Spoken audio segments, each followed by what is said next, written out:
infrared. Still, we have no good location for our suspect. So we still urge any of your viewers, if you see anybody fitting this description, call 911 immediately. If you have any information that you feel is valuable, you can call 911. If you're not in our area, you can call 844-LCSO-TIP. Again, that's 844-LCSO-TIP, and give us whatever information you may have. Some things that we have developed, you obviously now know who we believe our suspect to be. The first picture that went out, he had a beard. We now believe, through our conversations with the female half of this that was in the vehicle, that he's clean shaven. We believe that the reason he escalated this so quickly is because he did believe that he had a federal warrant and was going to be going back to prison. So he is on the run. He is still considered armed and dangerous. We're still working through the weapons. She claims that the gun was not loaded, but we can't take that for good information. So again, I want to stress that we still consider him armed and dangerous. We have not recovered a gun at all. As we talked about yesterday, you have cornfields, you have wooded areas, so we're continuing to search those areas and continuing to work intel with our investigators and through the marshals, the state police, the intelligence center, etc. So if you have some questions, we'll take some limited ones.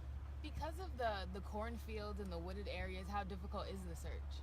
Extremely difficult. And so last night we had our perimeter set up. As I explained to you, it was a large area, so we're not confident that he is even still in this area. This is the best area we have, so we're working from here out. But again, I want to stress that I'm not confident that he's in this area. He easily could be out of this area. He could still be on foot around here. He could be on someone's property. He could be in a vehicle and not in this area at all. I don't know. Those are just facts or information I don't have. Have there been any spottings that have been reported coming in since last night? We've had a couple, spottings, but all turned up to be nothing, and pretty much ruled out. The one was a runner that was coming out of corn, but the description, the height, the weight, the clothing, none of that matched. We feel that was probably a runner and not this suspect. What do you want residents to know? We talked with a guy who said he was staying home today because he was worried about leaving his kids home by themselves. What do you want the residents in this area to know? No, I can understand it. As a dad, I feel for him, and I'm sure a lot of parents feel that way. I live right here in the village of Geneseo myself, and I think about my wife and kids. I'm sure that that's a very common feeling right now.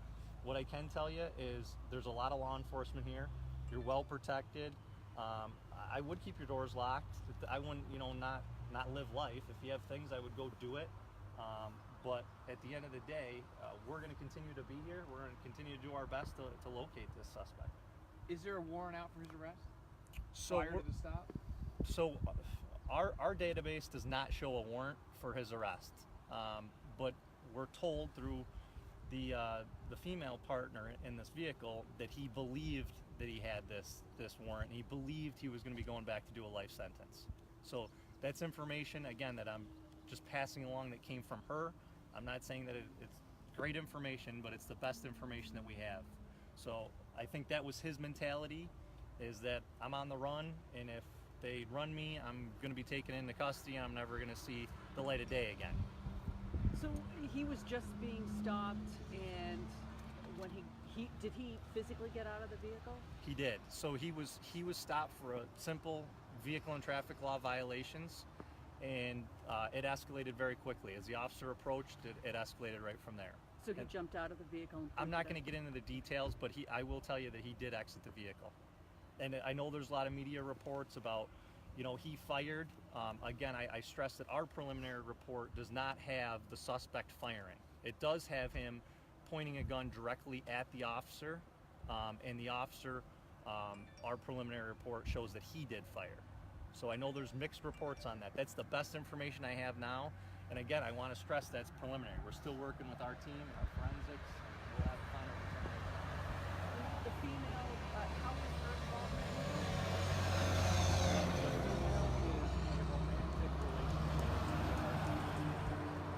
Is there any idea what he was doing here in this area?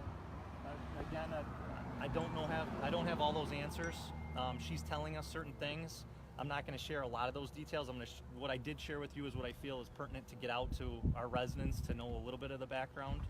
But I'm not going to go into any more detail about our conversations with her at this point.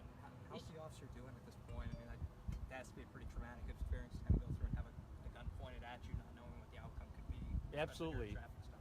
Absolutely, and it happened so quickly.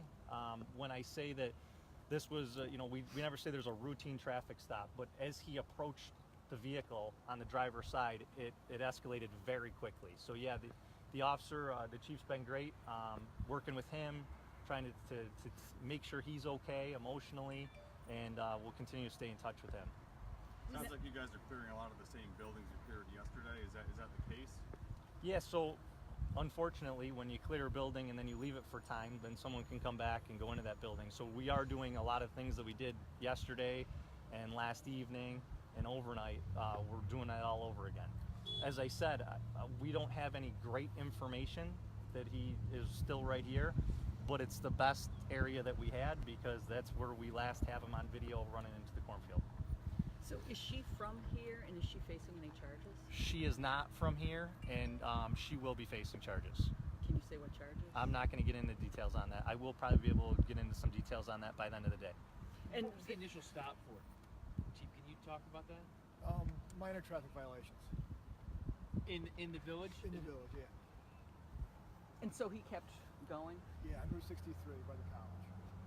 Where the violations occurred and he stopped.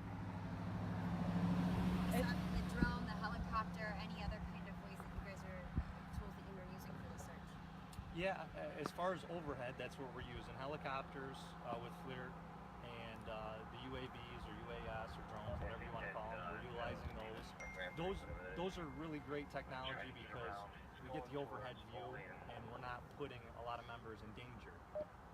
I would be, I'll be very blunt with you.